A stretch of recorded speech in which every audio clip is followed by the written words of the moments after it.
a large crowd gathered.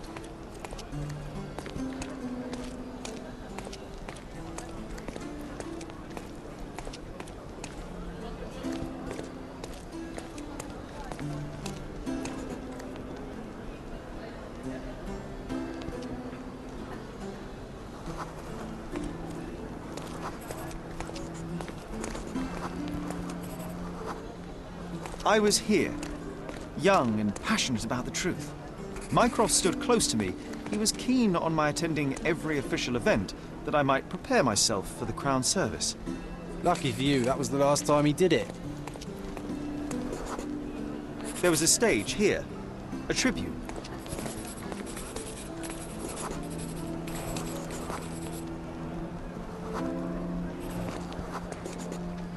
The governor gave his speech there. He was lying through his teeth and nobody noticed, or didn't want to, but I noticed. I was extremely irritated by his lies. I shouted my opinions very loudly for everyone to hear. The crowd went wild.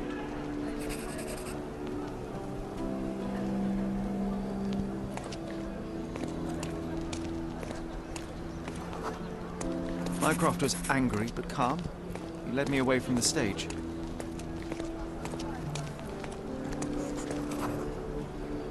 He told me that I should keep my mouth shut, and that silence is golden.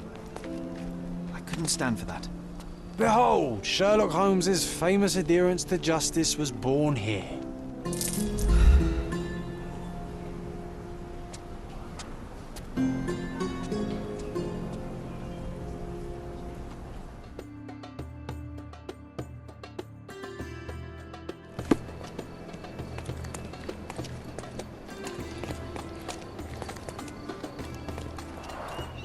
Karim of the Silver Hand, the pirate with a golden heart. I told you I remembered him.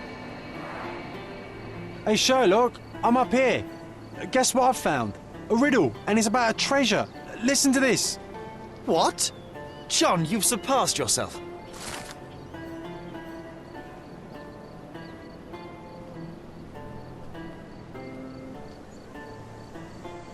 Come on, Sherry, this is just like the old days. Sherlock and John on a pirate's treasure adventure.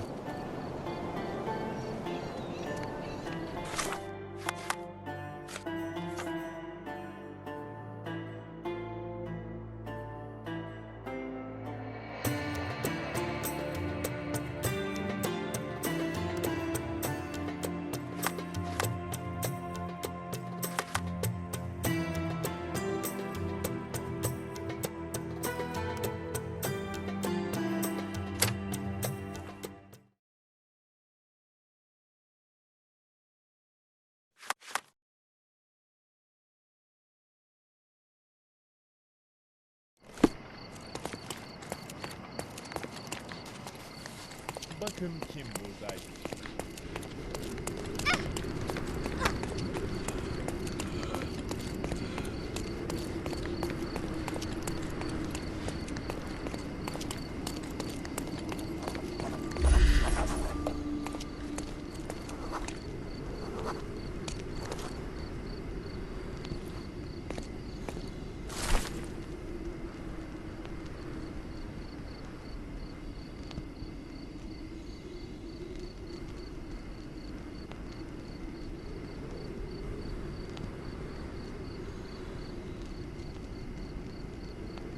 So the treasure is real, but tell me, John, how did you even guess there would be something on top of the monument? Didn't I ever tell you about my psychic abilities? I should have. I even know where we ought to go next.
always admire the way you notice such details.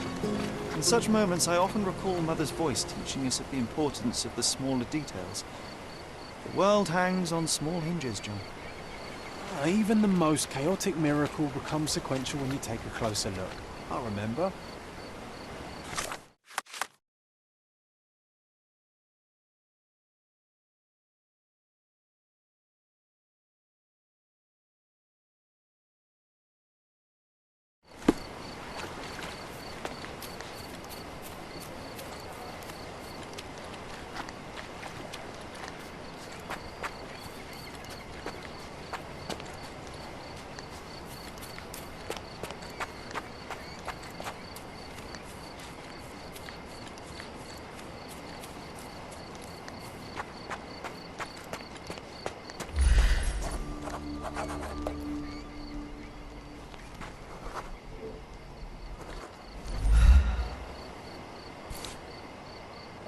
Wait, what? Is this Mother's magnifying glass? How did it end up here? What happened? Sherry, you really need to learn to let miracles happen. The whole world is one big, unresolved, chaotic miracle. But they will become sequential if you take a closer look. I do remember what Mother told us, but that explains nothing. Just let things happen, all right? Besides, this little miracle will look perfect in our manor, don't you think?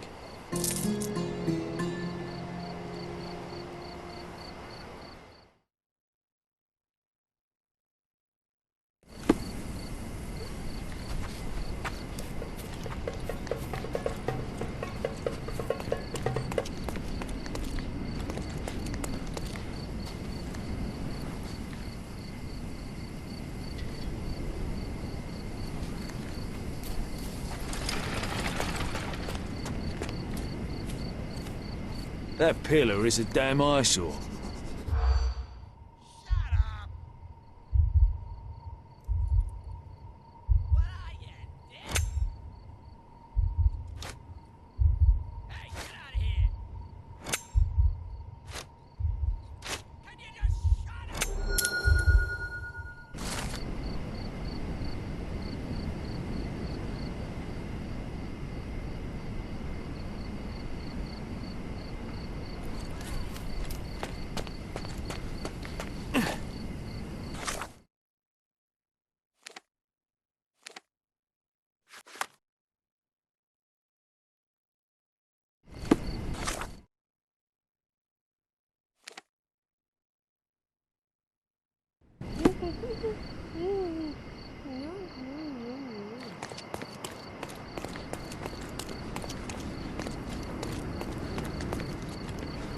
Another knife in the pillar.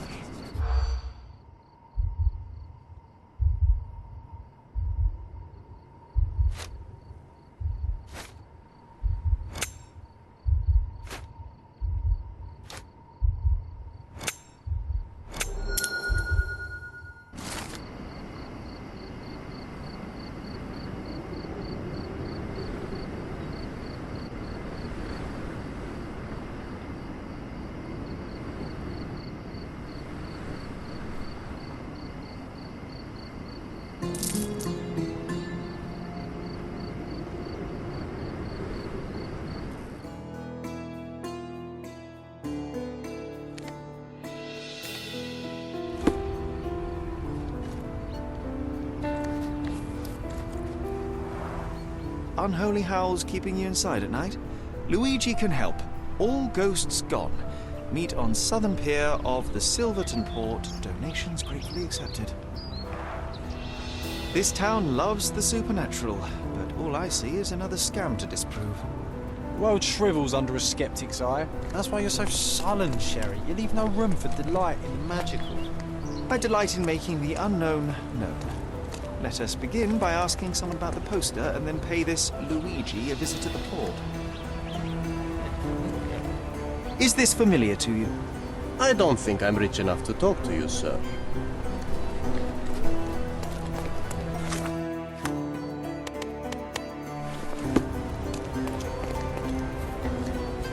Could you help me? Workers help each other. I'll guide you.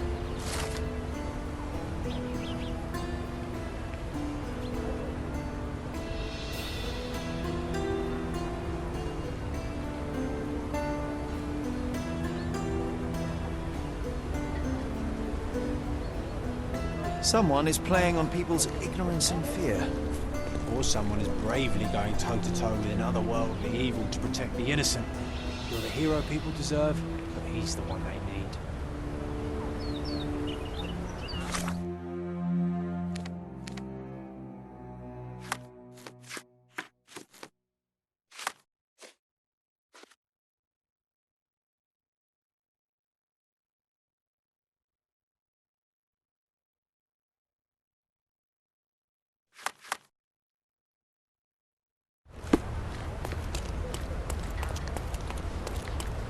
Is this familiar to you?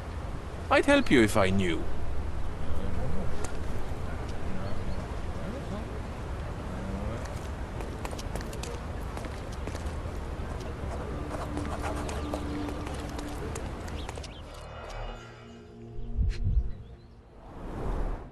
Not much brandy was spilled when the bottle broke. Someone had drunk most of it already.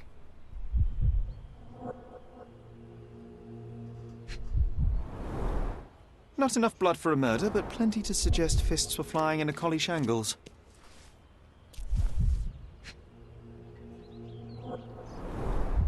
I wonder if Luigi made it himself.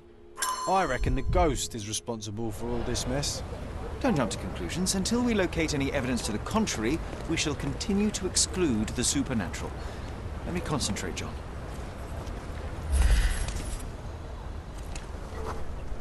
The ghost hunter's stand was here. Someone stormed up angrily. Let me take it from here. It was the ghost of Cordona, a horrific being, formless, with evil eyes and glassy skin that shimmered like a nebula. It lurched towards its foe.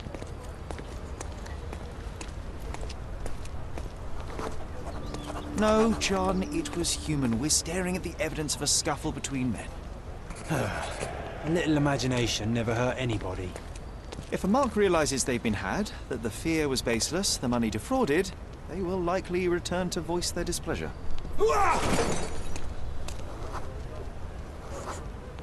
And thus Luigi took a beating. Fools should have at least moved locations between scams. After the attack, he fled bloodied and bruised.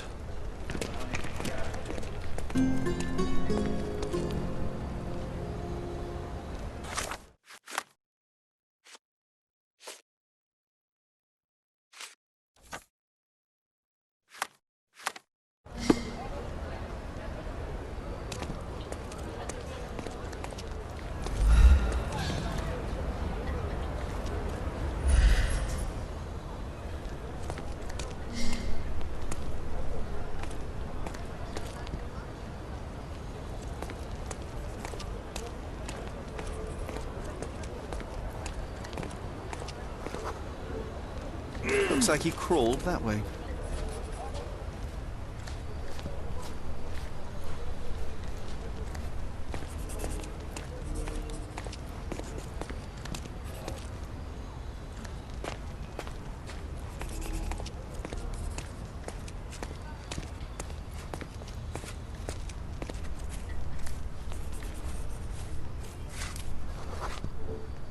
The empty bottle suggested intoxication.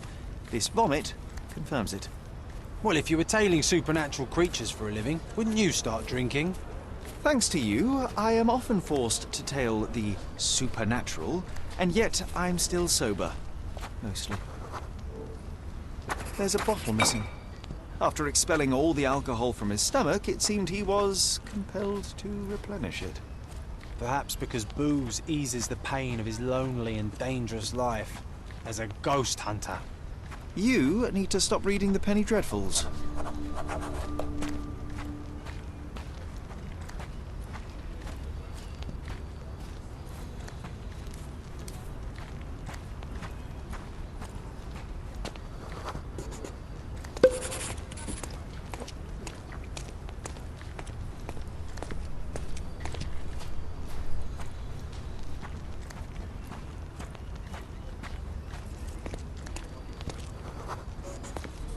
He threw the bottle here. I think we must be near his hideout.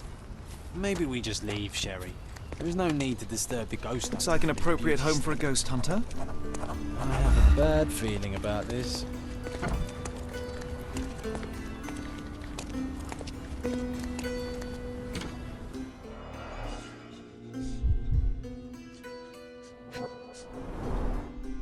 nations, one presumes.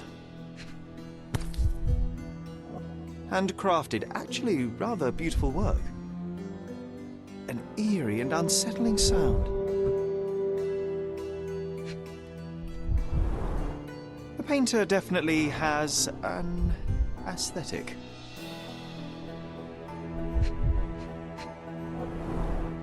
So this is where all the money was going. So you see, John, nothing supernatural, just a drunken lowlife fooling superstitious sailors for a living. You can't argue with the truth. The truth will out no matter what one does.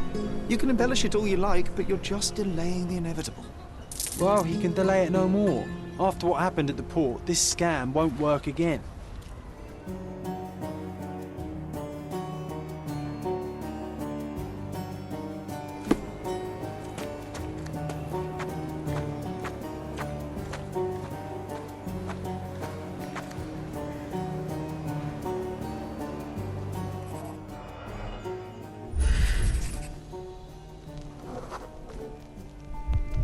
It used to contain a silver statue of a miner's canary.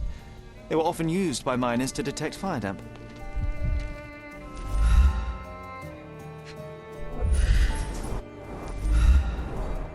For the ones who gave their lives in the silver mines, for the safety and prosperity of Miners' End, 1830. The lattice work was bent a long time ago. A gloomy picture, But quite poetic. A symbol of safety and prosperity has vanished from Miners' End, and now only the cage is left to remind the residents of their past glory. The canary was stolen a long time ago. There's no hope in finding it now, but perhaps someone might know at least something about it.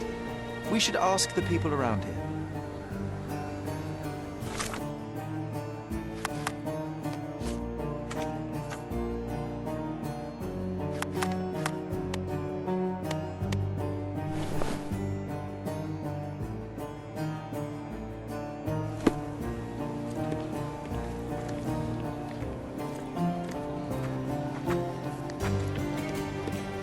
Help me, please. You are standing in my way. Get lost. May I ask for your assistance? Workers help each other. I'll guide you.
Extra! Extra! Look at what you've done! Criminal Luca Gallici posing as a medium confesses to the strangulation of a noblewoman. My grandma.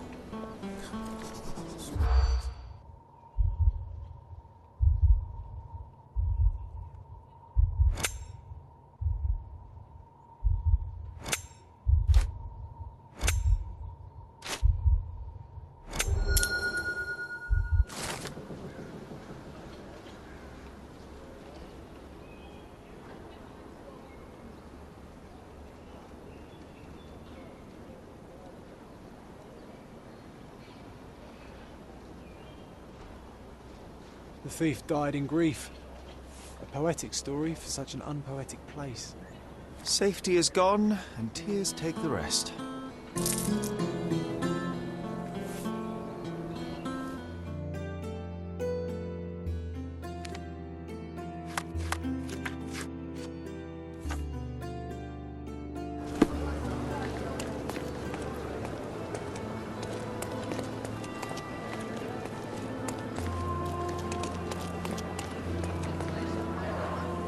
Oh, so it has taken root. What's taken root? As I recall, when we were growing up, this theatre didn't welcome kids. You've forgotten, John. Come to the back entrance and I'll refresh your memory.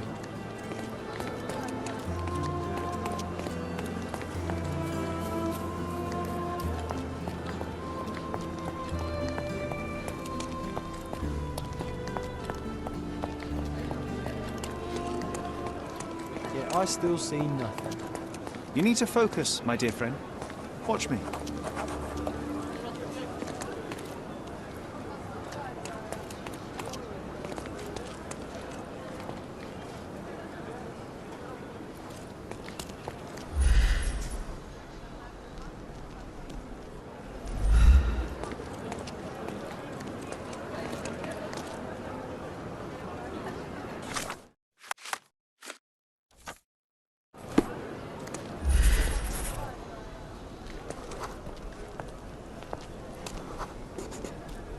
Here was our glorious stage. Ring any bells? Ah, we don't need to dwell on the past, Sherry.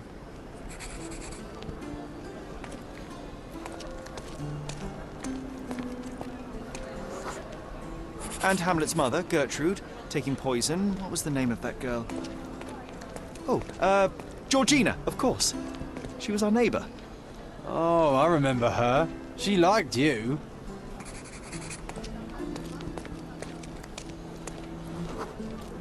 And there you were, the best supporting actor. My silent scene partner, my Yorick. Your presence inspired me and brought me to tears. Yeah, it hurt to know that's all I could be. Inspiration. I couldn't even play the king's ghost. How's that for irony? To be or not to be? Indeed.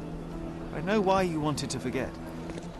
The show forced you to confront your limits, except no one else would ever see you but me. Why do you think I cried?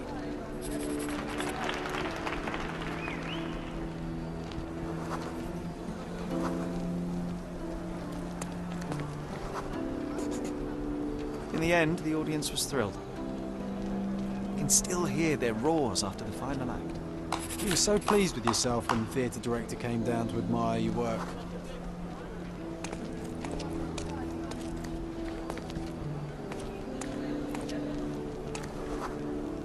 He applauded. A huge gesture from a man for whom children on stage was an anathema.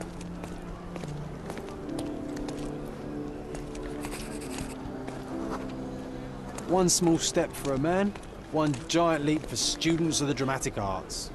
Childhood is a time of naivety. I cannot now imagine seeking a career as an actor, drinking wine all day and gaily treading the boards at night. Yet you often pretend to be someone else in your search for the truth. You can't act like this side of you disappeared completely. Quite. This, above all, to thine own self be true.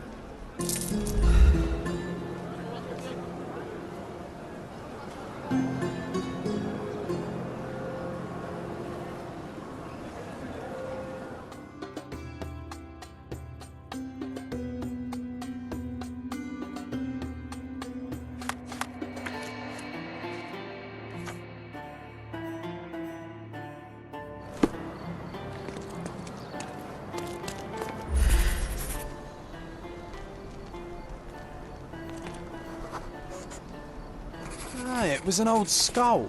What a lucky find for a pair of young adventurers. It was easier to climb these walls back then. Not merely because we're older, but because the ruins are too. Of course. You said we needed to bury him. Do you remember where? Well, one would think burying a human skull would stick in the mind, but somehow... no.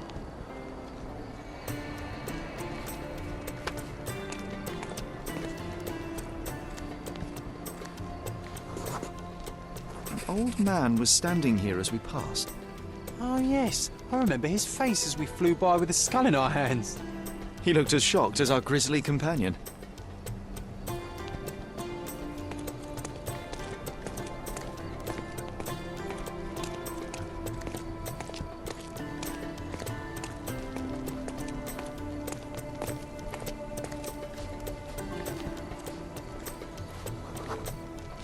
Nothing ever bothers an old Ottoman backgammon player.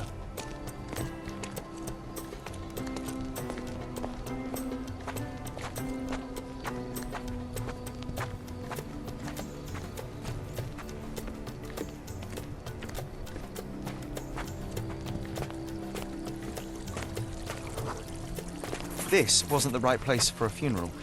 We were looking for somewhere more appropriate. Funny, nowadays you love putting men behind bars. You're a fellow of infinite jest, aren't you?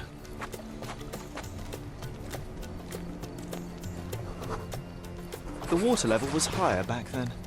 I remember swimming through this mire while trying not to breathe in the horrible odour.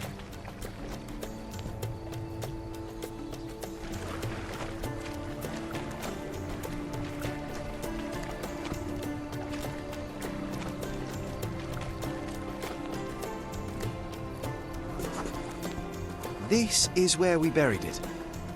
It seems that with time, our friend has emerged once more.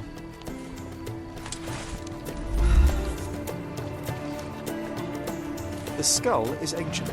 Its likeliest owner was one of the Knights Hospitaller who died during the siege of the fortress. I remember now, you said this skull was my father's. A child's imagination is a powerful tool. You needed this. A burial process of your own. A ritual so you could begin to grieve. Here hung those lips that I have kissed, I know not how oft. I felt so alone back then, John. Uncertain. Abandoned by my father. I know. The skull wasn't his, though it may as well have been. In the earth, all of us look alike. But putting this man to rest, it did help. I'm glad, Sherry. I find myself rather tempted to keep it. If not for sentimental value, then it's archaeological merit.